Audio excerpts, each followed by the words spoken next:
kan minimal terdiri dari 5 orang kan, ketua, sekjen, bendahara, 6 orang ya, satunya koordinator SKP, satunya lagi koordinator jaringan.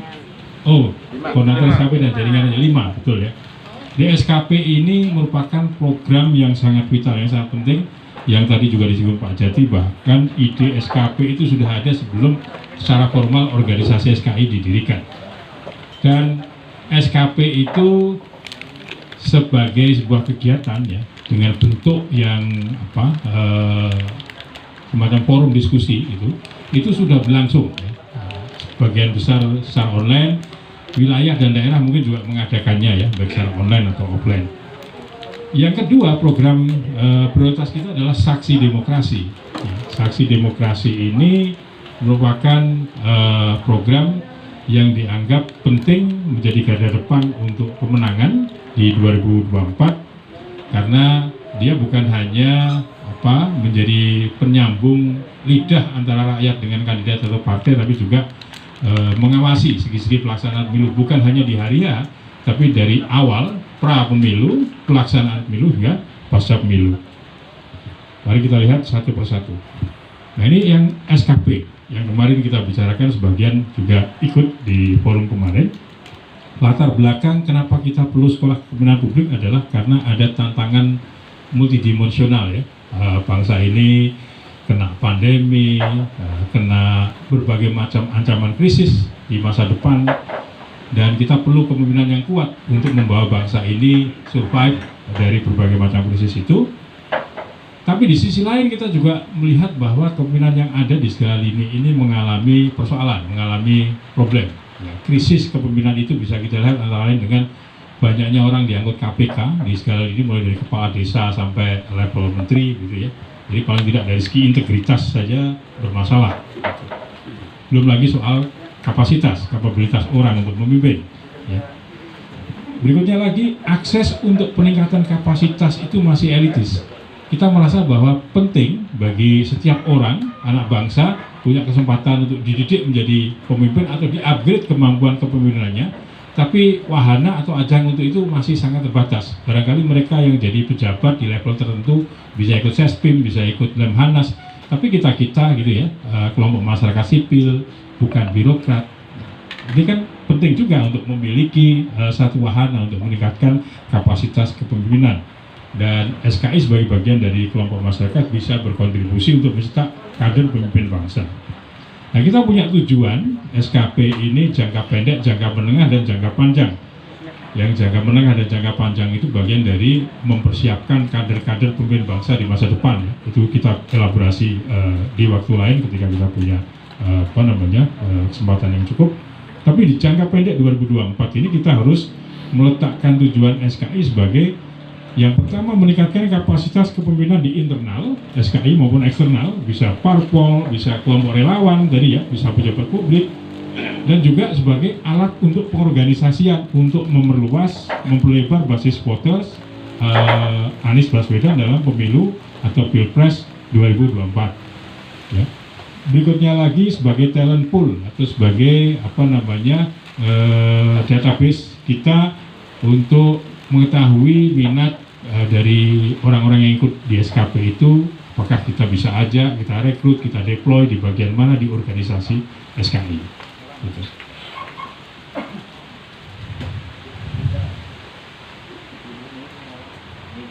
Oke, ini materi pokok SKP. Secara prinsip ada 3 materi. Yang pertama keindonesiaan dan kemasyarakatan, yang kedua kepemimpinan. Ini isinya wawasan manajemen dan kepemimpinan publik, juga soft skills ya. Bahkan kemarin Bu Eli dan tim memiliki satu konsep tentang ABW leadership. Ini bisa dikembangkan juga. Dan yang ketiga tentang pergerakan, bagaimana pengorganisasian dan seterusnya. Tadi Pak Dirman juga mengusulkan salah satu metodenya tentang storytelling leadership Anies, gitu ya. Itu juga bisa kita masukkan, kita akomodasi. Selain juga ada hal-hal yang menyangkut dengan literasi, gitu ya. Bagaimana mengajari orang tentang Anies, gitu. Nanti mungkin kita bisa masukkan ke materi pokok yang ketiga.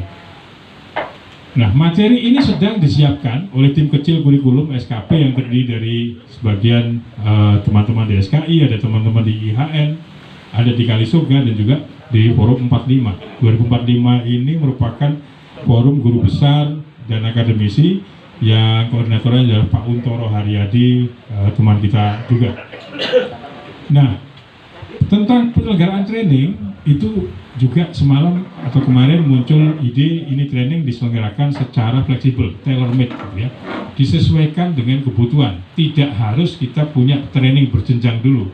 Itu nanti kita pikirkan gitu ya. Kan banyak sekali kursus-kursus pimpinan itu ada yang jenjangnya misalnya level pemula, intermediate, level atas gitu. Itu nanti kita pikirkan. Tapi untuk kepentingan jangka pendek ini kita pengen mentraining sejauh banyak orang tentang materi-materi kepemimpinan yang juga aspek pemilunya juga ada masuk di dalamnya, dan siapa yang ikut itu sebisa mungkin dari beragam latar belakang, milenial, wanita, petani, pemuda desa, siapapun gitu ya. Nah, mereka nanti juga akan diberikan materi tambahan yang sesuai dengan latar belakang mereka yang spesifik. Misalnya orang yang berkecimpung di isu perdesaan ya mungkin harus ada materi yang spesifik menyangkut tentang isu-isu perdesaan dan seterusnya. Nah, kapan ini diawali? Kalau menurut pembicaraan kemarin malam, kita akan mengawalinya pada Januari 2023.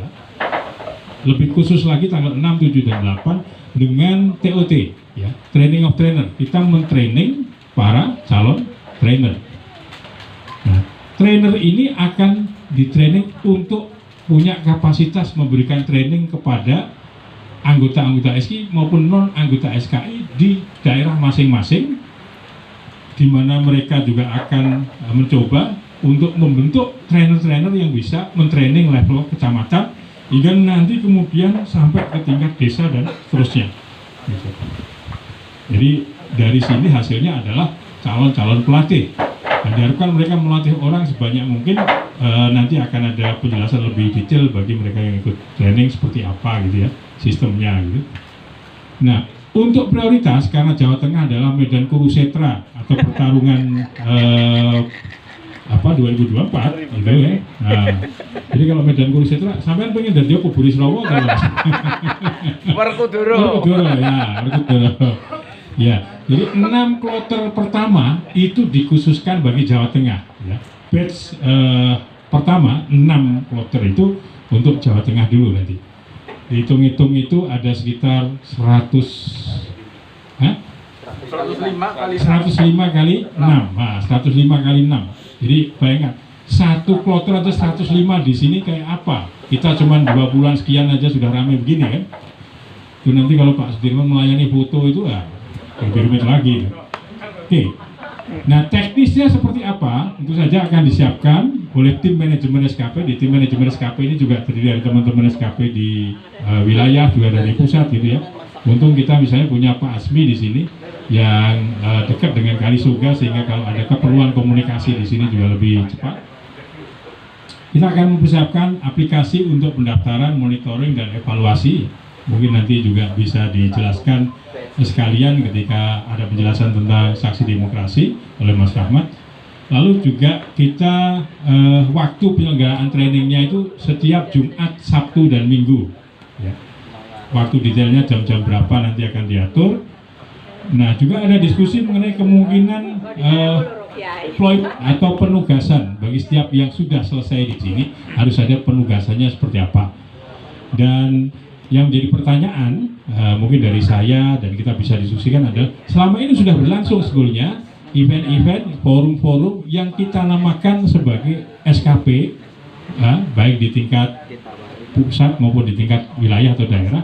Nah, itu masa depannya seperti apa? Apakah itu tetap kita lanjutkan dengan label SKP atau kita ganti judul? Ya. Misalnya kalau di pusat ada dialog aspirasi publik, itu misalnya bisa pakai judul itu atau pakai judul yang lain, gitu ya. Sehingga SKP ini menjadi judul atau tag yang sekolah di sini. Karena tadi juga ada wacana bagaimana bisa merekrut kelompok lain menjadikan ini sebagai milik bersama, gitu. Jika Oke, ya, siap. Oke, jadi produk SKP nanti bisa jadi narasumber acara-acara online yang diselenggarakan oleh pusat maupun wilayah dan daerah.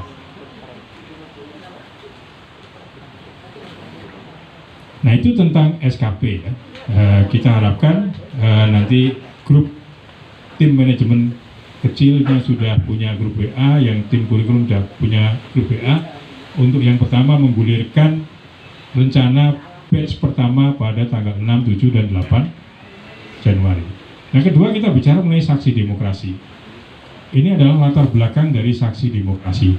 Ini saya susun berdasarkan dokumen awal yang ditulis oleh Pak Dadang Juliantara. Yang pertama, kita menyaksikan adanya fenomena pendangkalan demokrasi, di mana demokrasi itu hanya dimaknai sebatas proses mencoblos di TPS, rakyat hanya menjadi objek, begitu ya. Pasca coblosan aspirasi rakyat sudah dilupakan, tidak terkawal, gitu. Dan mungkin yang dicoblos juga merasa semuanya sudah impas, gitu, karena dia memberikan sesuatu atau dia merasa membeli, gitu ya. Dan itu menjadi keprihatinan bersama. Kenapa kualitas demokrasi kita hanya mentok di batas itu? Yang kedua, kita menyaksikan adanya kecurangan dalam proses pemilu, baik dari masa pada waktu pelaksanaan hingga pasca pemilu. Di pra pemilu itu prosesnya sendiri yang terjadi sekarang banyak dikomentari oleh teman-teman SKI kurang fair ya. Misalnya saya dengar diskusi dari teman-teman di wilayah ini, kenapa Partai Umat kok tidak lolos gitu misalnya kan. Lalu kita baca di media, ternyata ada KPU daerah yang diancam kalau mereka tidak ikut, mereka bisa dikek gitu kan. Nah, itu hal-hal yang sebenarnya bisa kita tularkan, kita suarakan, kita informasikan kepada publik, kepada rakyat, bahwa ada sesuatu yang tidak benar dalam proses pemilu ini yang perlu kita kritisi, yang perlu kita koreksi. Berikutnya lagi adalah perlunya membuka ruang bagi warga untuk ambil bagian dalam tugas demokrasi. Jadi selama ini ketika rakyat hanya menjadi objek, dia pasif, dia dimanfaatkan, habis pemilu sepah dibuang. Sekarang kita balik, bagaimana mereka ikut aktif ya. Mereka bukan hanya pihak yang merasa menjadi objek yang lemah, tapi mereka yang menyetir, mendrive, isunya mesti apa, kandidat mesti ngomong apa, aspirasi mereka mesti digimanain sama kandidat, hingga mengawalnya usai proses pemilu. Itu menjadi hal yang mungkin bisa menjadi game changer untuk meningkatkan kualitas demokrasi. Nah, tujuannya kita demokrasinya pulih, kualitas pemilunya menjadi lebih baik. Selain itu juga kita menghidupkan saluran aspirasi yang mungkin selama ini mampet ya, dengan memfasilitasi rembuk aspirasi, menyampaikan, menegosiasikan dengan partai dan kandidat. Juga kita perlu menjaga kepentingan kita di pemilu dengan menjaga suara, menambah kemungkinan voters, menyiapkan saksi TPS, hingga mengawal pelaksanaan aspirasi pasca pemilu. Jadi banyak sekali katakanlah cakupan dari saksi demokrasi. Bukan hanya sekedar saksi di TPS, tapi dia menjadi penyambung lidah rakyat, ya, menyuarakan aspirasi rakyat ke kandidat. Dia juga menyoroti berbagai isu di dalam pelaksanaan pemilu, menginformasikan pada rakyat, pada publik, dan mungkin juga mengadvokasi gitu ya, apabila ada hal yang tidak beres di dalam perjalanan. Ada orang tidak masuk ke DPT misalnya kan, hal seperti itu, ada DPT ganda dan seterusnya.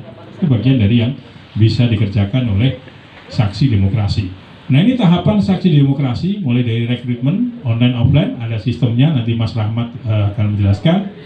Ada keperluan upgrading skill dari pegiat saksi demokrasi gitu ya. Saya baca kemarin berita dari Jawa Timur, ada launching saksi demokrasi di Jombang.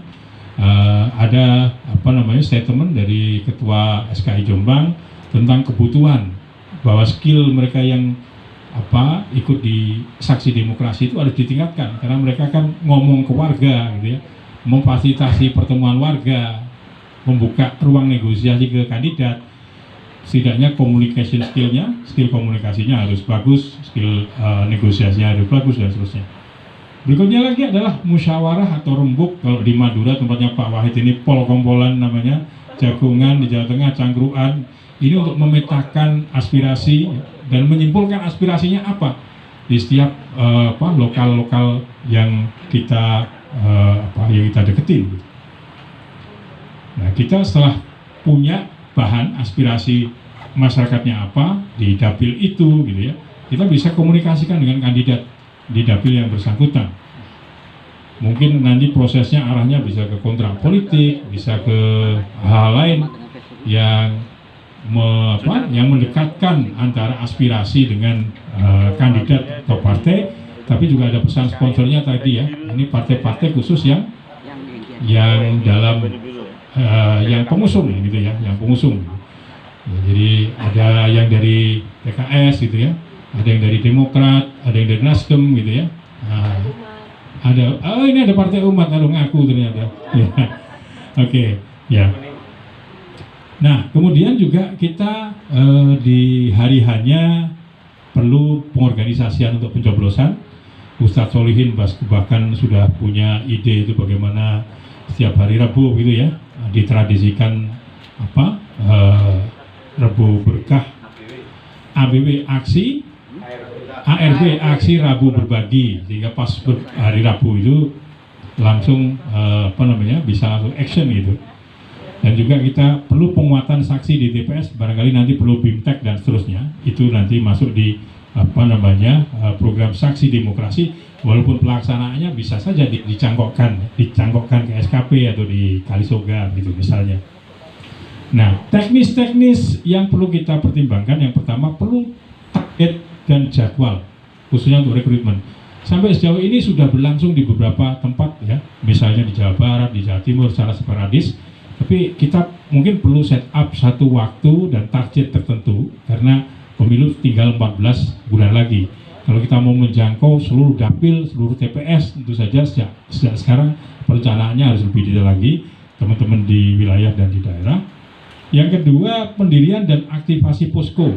Posko sudah didirikan ya di beberapa tempat itu, dan muncul berita juga. Tapi posko itu kan tidak bisa langsung tidak bisa kita biarkan. Harus ada aktivitas di sana kan. Setelah mendirikan posko mau ngapain? Itu juga kita susun programnya. Bisa diskusi tiap minggu, bisa main kesenian gitu, baca puisi bersama. Itu banyak hal yang bisa kita lakukan untuk menghidupkan posko.